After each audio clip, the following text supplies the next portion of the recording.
Husband का ख्याल रखें, नहीं तो सब मर जाएंगे सर, सब मर जाएंगे। एक डॉक्टर एक दिन आए राजेश्वर में, कहते हैं अरे ये बेड अभी तक नहीं खाली हुआ है, मतलब ये आदमी अभी तक नहीं मरा है।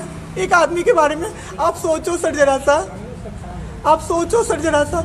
मेरे हस्बैंड को वेंटिलेटर पे नहीं रखा सर, वो शायद बच जाते। और जब मेरी एक फ्रेंड है डॉक्टर, उसने बात की कि आपने वेंटिलेटर पे क्यों नहीं रखा, तो झूठ कह रहे हैं कि फैमिली वालों ने मना किया। हमें कोई मेरे हस्बैंड को बाईपैप लगा हुआ था, उनको 2 सिलेंडर से जाना था, एक ही सिलेंडर था। सिलेंडर मांगते मांगते कहीं नहीं मिला सर, मेरे हस्बैंड खत्म हो गए, मेरे हस्बैंड खत्म हो गए सर। मेरा बाबू चला। किस अस्पताल में हुआ है सर? हम लोग नोएडा में रहते हैं, मैं और मेरे हस्बैंड। अभी होली में हम लोग बिहार आए हुए थे सर, होली मनाने के लिए पूरी फैमिली का गेट टुगेदर था। 9 अप्रैल को मेरे हस्बैंड की तबीयत ख़राब हुई, फीवर हुआ उनको काफ़ी तेज। हमने कोरोना का 2-2, 3-3 बार टेस्ट करवाया, नेगेटिव आया। RT-PCR के लिए दिया तो वहाँ पे भागलपुर में, सर भागलपुर में थे हम लोग, वहाँ पे 1 दिन 2 दिन वेट करते करते 10 दिन तक रिपोर्ट नहीं आया। फिर हमने नोएडा के एक डॉक्टर हैं, उनसे कंसल्ट किया वीडियो कंसल्टेशन से। उन्होंने बोला कि CT चेस्ट करवाना है। हम लोग भागलपुर गए और CT चेस्ट करवाए, तो उसमें उनका इन्फेक्शन आया। 60% लंग्स उनका उसमें इन्फेक्टेड था, डैमेज नहीं था, इन्फेक्टेड था बस। बाकी लंग्स का हर चीज़ परफेक्ट था, सारा चीज़ नाक का, गले का सब कुछ नॉर्मल था, उसमें रिपोर्ट में था। फिर हम लोग नेक्स्ट डे ग्लोकल हॉस्पिटल है भागलपुर में, ग्लोकल हॉस्पिटल लेके आए, वहाँ पे एडमिट कराया हमने ICU में। मेरी मदर की भी तबीयत ख़राब थी, मेरी मम्मी और मेरे हस्बैंड दोनों एक साथ एडमिट हुए। वहाँ पे इतनी लापरवाही हुई उनके साथ, इतनी लापरवाही हुई। डॉक्टर्स आते थे बस विज़िट के लिए, 10 मिनट देख के गए। उसके अलावा जितने भी वहाँ पे नर्स थे, कंपाउंडर्स थे, सारे के सारे जल्लाद थे सर।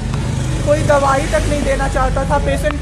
मेरी मदर टचवुड बेटर कंडीशन में थी थोड़ी, मेरे हस्बैंड बोल भी नहीं पा रहे थे उस समय तक। इशारे से पानी का ऐसे बताते थे, लेकिन कोई उनको पानी नहीं पिलाता था सर। वो मुझे हार के फ़ोन करते थे कि पानी पिला दो। जब मैं अंदर जाती थी तो ये लोग हल्ला करते थे कि क्यों जा रहे हो अंदर, फिर भी मैं जाके उनको पानी पिलाती थी, जूस पिलाती थी। रेमडेसिविर इंजेक्शन का नाम आप लोगों ने अभी तक सबने सुन लिया होगा कि कितनी मुश्किल से मिल रहा है। डॉक्टर ने वहाँ सजेस्ट किया, मेरे 2-2 पेशेंट थे वहाँ, हमने बहुत मुश्किल से अरेंज किया।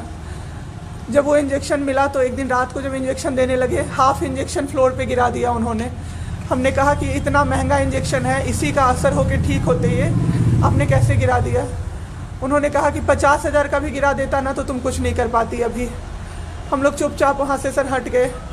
थोड़ी देर बाद वहाँ पे मेरे हस्बैंड को मैंने देखा कि उन्होंने 2-3 बार पॉटी किया था, यूरिन पास किया था, कोई क्लीन करने नहीं आ रहा था सर। 6 घंटे से वो उसी गंदगी पे पड़े हुए थे।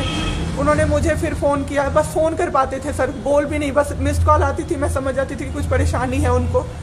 जब मैं गई तो मैंने देखा पूरे गंदे बेड पे मेरे हस्बैंड 6 फीट 2 इंच के सर, पूरे गंदे पे वो सोए हुए थे सर। मैंने ज़बरदस्ती सबको बुलाया। एक आदमी था ज्योति कुमार करके, ज्योति कुमार, सब लोग ध्यान से इसको कवर कीजिए। ज्योति कुमार एक कंपाउंडर था वहाँ पे। कौन सा हॉस्पिटल का नाम? Glocal hospital Bhagalpur. Jyoti Kumar compounder है वहाँ का, मतलब जो अटेंडेंट सब होते हैं ना वो है, लड़की नहीं है लड़का है ज्योति कुमार।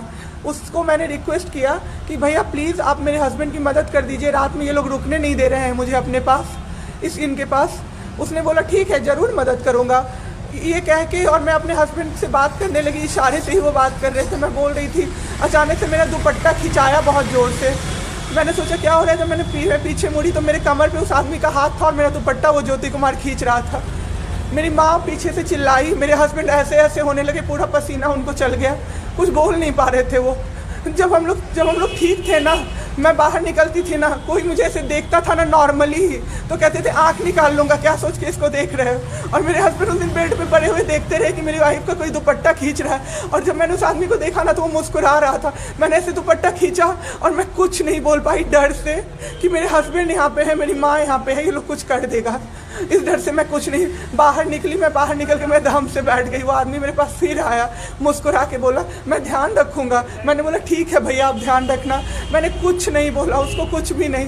2-3 दिन बाद ऐसे ही कोई सुविधा नहीं, कुछ नहीं। मेरे हस्बैंड की तबीयत उस दिन से बिगड़ी जब रात के 2 बजे में मेरी मदर के बगल वाले बेड पे एक अंकल, मास्क उनका हट गया था और वो अंकल चिल्ला चिल्ला के नर्स को बुला रहे थे और मेरी मम्मी चिल्ला रही थी, जल्दी आइए ये मर जाएंगे, जल्दी आइए ये मर जाएंगे। कोई नहीं आया और अंकल ने दम तोड़ दिया। ऐसे 3-4 लोग उस 2-3 दिन के अंदर दम तोड़े हैं बिना केयर के, बिना नर्स के आए। सारी नर्स टेबल कुर्सी लगा के सो जाती थी, कहती थी पागल हो गए हैं हम ही, अब मर जाएंगे इस कोरोना के चक्कर में, अब तो क्यों जॉब कर रहे हो, छोड़ दो, आपकी जगह कोई और आ जाएगा। उसके बाद वहाँ से बाईपैप वहाँ उस हॉस्पिटल में नहीं अवेलेबल था। मेरे हस्बैंड की तबीयत एक दिन बहुत ख़राब हो गई, उन्होंने मायागंज रेफ़र कर दिया, भागलपुर मायागंज हॉस्पिटल। हम लोग अभी मायागंज आए, मायागंज की और हालत ख़राब। ICU में 4 बेड था। मेरे हस्बैंड के बगल वाले बेड पे 4 लोग 6 से 7 घंटे में 4 लोग ख़त्म हुए। क्यों ख़त्म हुए? वो नर्स को बुला रहे थे, सिस्टर आ जाओ, दिक्कत हो रही है, दिक्कत हो रही है, और सिस्टर नहीं आती थी। एक अंकल तो बुलाते बुलाते उलट के गिर गए, पूरा सर फूट गया, ब्लड और मर गए वो अंकल वहीं पे।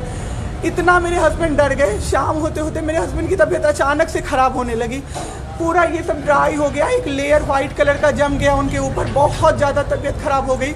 हम लोगों को समझ में नहीं आ रहा था कि हो क्या रहा था। अचानक से मेरे दिमाग में आया ना, डॉक्टर को कम से कम 5-6 बार मेरी बहन बुलाने गई है, क्योंकि कोई डॉक्टर था ही नहीं ड्यूटी। कब हुई आपके हस्बैंड की डेथ? परसों। सुनिए मेरी बात, पहले पूरी कहानी मेरी सुनिए। मेरी बहन 5-6 बार गई है बुलाने डॉक्टर को मायागंज में, तो डॉक्टर क्या कह रहे हैं, यार रात में भी सोने नहीं दोगे, रात में भी सोने नहीं दोगे। जब हमने देखा जाके सर, तो लाइट ऑफ, इमरजेंसी के नाइट डॉक्टर्स का लाइट ऑफ, और सब नीचे बिछा के मूवी देख रहे हैं और सो रहे हैं, और दरवाज़ा तक नहीं खोला सर। मेरे हस्बैंड की ऐसी हालत हुई, जब मेरी दीदी बहुत जाके चिल्लाई तब एक डॉक्टर आए वहाँ से, तो उन्होंने देखा क्या कि मास्क, उन्होंने ऐसे मास्क लगा होता है ना, उसमें एक ऑक्सीजन सप्लाई का पाइप होता है ना, वो पाइप ही नहीं लगाया था सर, बस मास्क लगा के छोड़ दिया था, ऑक्सीजन सप्लाई आ ही नहीं रहा था। जब बहुत कम हो गया तब वो डॉक्टर आए और पाइप लगाया, मेरे हस्बैंड तुरंत में जिंदा हो गए। उसी दिन से उनके दिमाग में वो ऑक्सीजन की किल्लत का डर बैठ गया सर। बहुत 7 घंटे बिना ऑक्सीजन के रहे सर, लड़ते रहे। फिर उस दिन इतना वो डर गए, वो बोले नहीं अब हमको कहीं बाहर लेके चलो। दिल्ली में सर हमने बेड का किया, बहुत पता नहीं था, दिल्ली में कहीं भी जगह नहीं था। हम पटना आए, राजेश्वर हॉस्पिटल में सर पटना आए। यहाँ पे इन्होंने कहा ICU में अटेंडेंट नहीं अलाउड हैं, नहीं जाओगे आप। मेरे हस्बैंड रोने लगे कि मेरी वाइफ को बस भेज दो, वो रहेगी तो मैं ठीक हो जाऊँगा। इन लोगों ने नहीं अलाउ किया सर।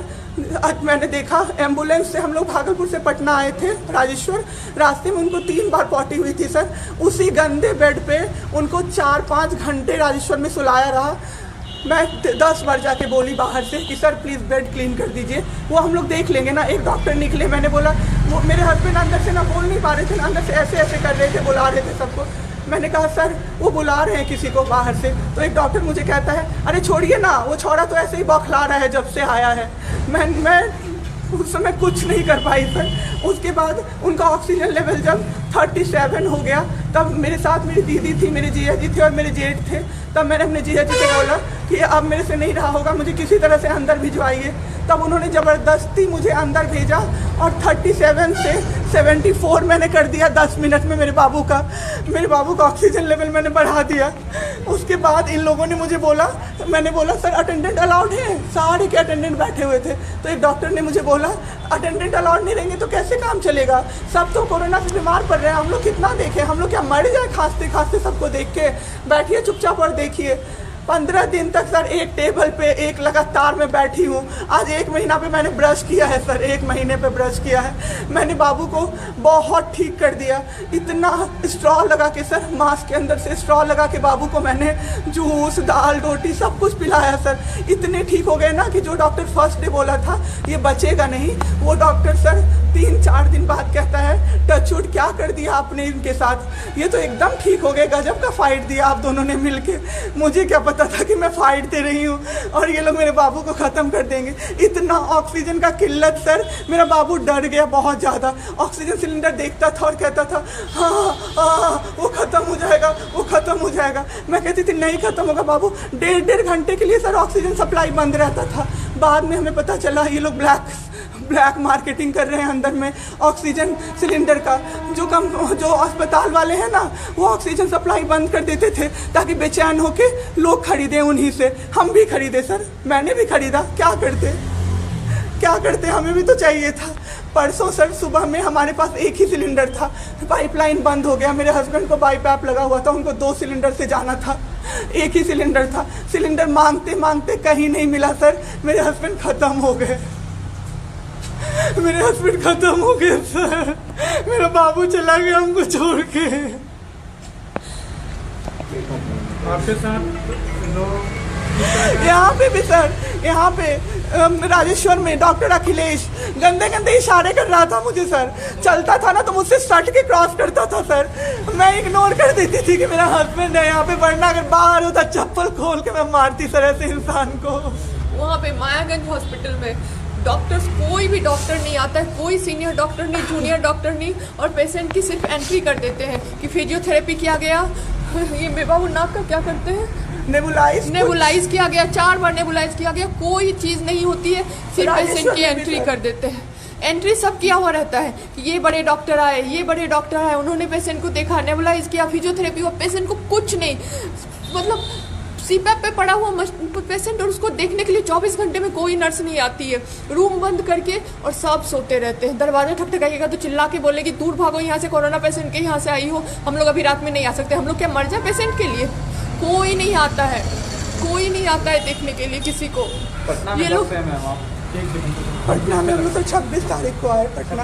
मैम आपके साथ जो ये सब हुआ, गलत हुआ, इसकी शिकायत आपने किसी को की है? अभी किसको करे सर, परसों तो मेरा बाबू गया है। परसों शाम अब क्या चाहती हैं सरकार से? क्या अभी सबसे पहले तो मैं चाहती हूँ कि सारे जगह ये, सबसे पहले तो मुझे कोई प्लेटफॉर्म मिले जिस पे मैं ये बोल सकूँ टीवी पे जाके, ताकि लोग बचें। अब जिसके साथ जो हो नहीं हो तो सेकेंडरी है, हमारे जैसे जो लोग पे पड़े हैं ना, जो ये छोड़ के भूल जाते हैं कि पेशेंट का ख्याल डॉक्टर्स रखेंगे, वो जाके अपने पेशेंट का ख्याल रखें, नहीं तो सब मर जाएंगे सर, सब मर जाएंगे। एक डॉक्टर एक दिन आए राजेश्वर में, कहते हैं अरे ये बेड अभी तक नहीं खाली हुआ है, मतलब ये आदमी अभी तक नहीं मरा है। एक आदमी के बारे में आप सोचो सर जरा सा, आप सोचो सर जरा सा।